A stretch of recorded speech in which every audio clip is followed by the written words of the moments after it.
Yeah.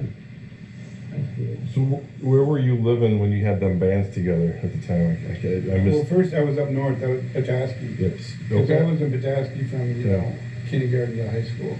Okay. Yep. Yeah. And then I went to Detroit right out of high school. And that's when you started As running. soon as I got out of jail.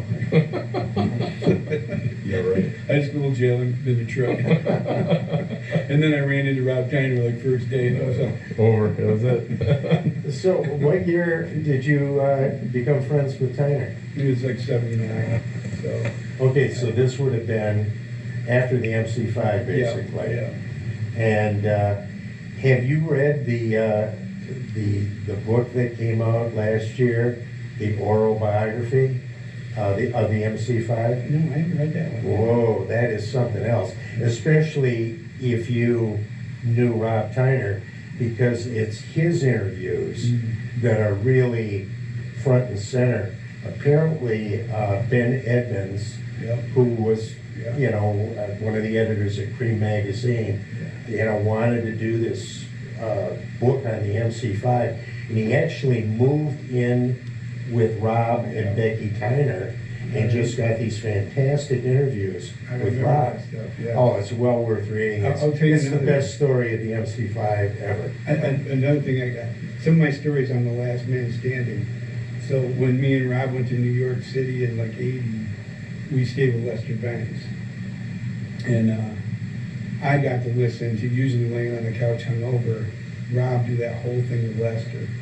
And Lester had just been on a thing around the country, writing a book called Rockamora, which evidently the manuscript's missing. I don't know.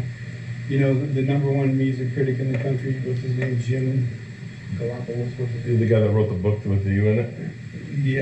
Yeah, but all I he have says to that me book. is I'm high, Yeah. But, so, I kept getting these calls in the 90s, but I was in Europe a lot, and that he wanted to interview me, and, I didn't know why, and Becky was telling me, and he was trying to find that manuscript.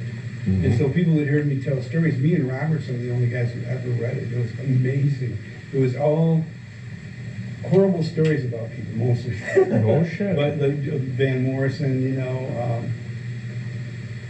Well, a lot of the stuff that he wrote for Cream was, wow. I mean, definitely were not puff pieces at all. Oh, man. He's famous for that series on Lou Reed. I mean, But, being a naive kid, when I went into Lester's apartment, you had steel shelves and all these records. That thing that should have been in the Rock and Roll Hall of Fame as an exhibit. It just was an amazing place. So you took your corner there and you just threw 45s in the corner until you had a huge pile, and then the sun warped them, because every punk band and stuff had been a 45. But he recorded everything on cassette tapes, and in his bedroom was the same thing. It was like an amazing pile.